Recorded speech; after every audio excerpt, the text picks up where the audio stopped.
To begin, these are the materials that I used for this project. Now, you don't have to follow these exact materials as long as you follow the exact measurements. To start on this project, it's going to be super easy. We are just going to be making 2 granny squares. Now, if you already know how to make a granny square, by all means, go ahead and skip forward and I'll put the timestamp here just so that you can skip past me teaching how to make a granny square. I do also have a video on my channel already of how to make a granny square, and I'll link that on the screen here just so you guys can check that out too. But enough of the small talk, let's get into this tutorial. So I started out with a magic circle, and then once I had my magic circle, I chained up 3, and that does count as your first double crochet. Now in that same circle, I'm going to insert 2 more double crochets, and that will count as your first cluster of 3 double crochets. Now, once you have your total of 3 double crochets to begin with, you are going to go ahead and chain 2. So once you chain 2, that is going to be your space in between clusters. So in that same ring, you're going to insert 3 more double crochets. And that will count as your second cluster. Once you finish your cluster, you're going to go ahead and chain 2 again. And then insert 3 more double crochets into the ring, and you're going to do that for a total of 4 times. At the end of the round, you want to have 4 clusters of 3 double crochets. So at the end of round 1, you should have all 4 clusters, and don't forget to chain 2 at the end of that last cluster. So once you have all your clusters done, don't forget to pull your short tail to close the ring and tighten up your circle. So with that chain 2, you are going to insert your hook into the top of that beginning chain 3 with a slip stitch just to close the round. And this is what your work should look like so far. Now it's time to begin on round 2. So to start on round 2, because I'm using an ombre yarn and I'm not actually changing my colors, I'm going to start off by chaining 3, and that does count as my first double crochet.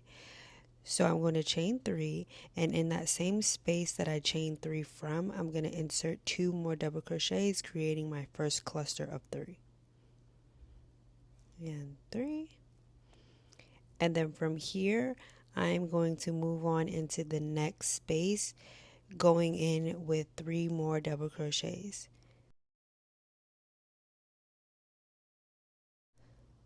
Once I finished my 3 double crochets, I'm going to be working a corner space. So with that, I'm going to chain up 2, and then in that same space, I'm not going to move to the next space. So in that same space, I'm going to insert 3 more double crochets, and that is how you complete a corner stitch on a granny square. Okay, so now that I've completed my first corner stitch, I'm going to go right into the next space and do the same thing that I did on this side. So I'm going to insert 3 double crochets and 3, and then I'm going to chain up 2, and then in that same space insert 3 more double crochets. And I'm going to repeat that until I reach the beginning again where I inserted that first 3 double crochet cluster. So remember, in the beginning we started with 3 double crochets into that corner space. So now we are going to insert 3 more double crochets into that same corner to complete that corner space. So we already have 3, so we're going to insert 3 and then chain 2, and then slip stitch to the top of that chain 3 to close the round, like so. And this is what your work should look like at the end of round 2. For round 3, we are going to start with our chain up of 3, and that counts as our first double crochet always. And in that same space that we just chained out of, we're going to insert 2 more double crochets for a total of 3, which will be our first cluster like we did in the previous round. So you're going to go directly into the next space with 3 double crochets. Now because this space is not a corner stitch, you're just going to insert a cluster, and that's all you'll do in the standalone stitches. And then you're going to go into the next space. Now this next space is a corner stitch, so remember, you're going to insert 3 double crochets, and then you're going to chain up 2, and then in that same space you're going to insert 3 more double crochets. So the pattern for this round is going to be the corner stitches, where you insert 3 double crochets, chain 2, 3 more double crochets in the same space, and then in the spaces where it's not in quarter stitch, you're just going to insert 3 double crochets. And then you're just going to keep repeating that all the way around. So this next space is going to be a corner stitch, so you're going to do the same exact thing. So you're going to insert 3 double crochets,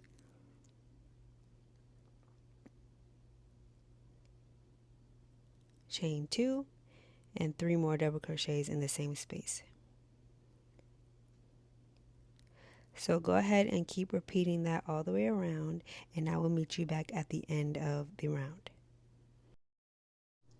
So at the end of the round, always remember to chain up 2 at the end of your cluster, and then with that chain up 2, you are going to slip stitch into the top of that beginning chain 3 to close the round. Now you're going to go ahead and repeat this around until you have a total of 7 rounds of your granny square. So with that 7 rounds, I'll show you what to do next with the measurements. So just keep going until you have 7 rounds, and then I'll meet you back and tell you what to do next.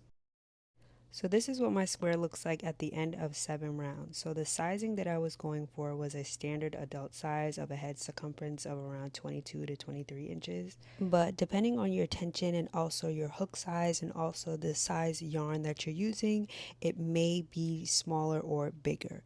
So this is the measurements of the square with all the materials that I listed in the beginning and also my tension. So my square comes out to be a total of 9 inches.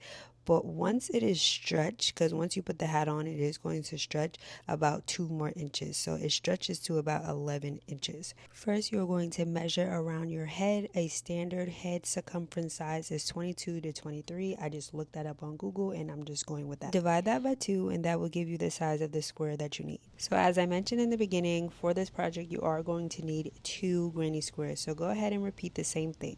So once you have your 2 granny squares, it's now time to put them together.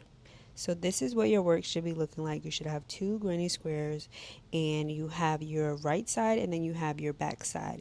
This is something that I actually wanted to point out because I've seen it so many times where people make granny squares and then when they're putting the granny squares together, they have like the wrong side as their their right side of their project, and y'all, I really do not like that at all. There is a huge difference in the right side and the wrong side, okay? But anyways, for this project, we are going to connect our squares with the seam actually showing, so therefore that means you would have to place your squares together, wrong sides facing each other, so that the right side of your square is facing out. So with that, you are going to single crochet up 3 sides of your square. It doesn't really matter which side you start with as long as you have one side that's open. So for this part, you can either use your same yarn you've been doing. You can use a solid color if you are using an ombre yarn. Whatever color you want to use just to kind of put your squares together and make it look cute. I decided to go with black. I honestly should have went with white, but I had black at the time, so that's what I'm using. So with that, I'm just going to insert 1 single crochet in each double crochet stitch on both sides of the squares all the way across, making sure that I'm lining up my squares as close as possible and just getting each stitch. So just keep going with single crochets all the way across, and remember we're only doing this for a total of 3 sides. So once you reach your last side, stop right there and then I'll show you what to do next. So just keep going. At this point, I've completed all 3 sides, and this is what the work should be looking like so far if you're following along. So now it's time to just work on the opening of our hat.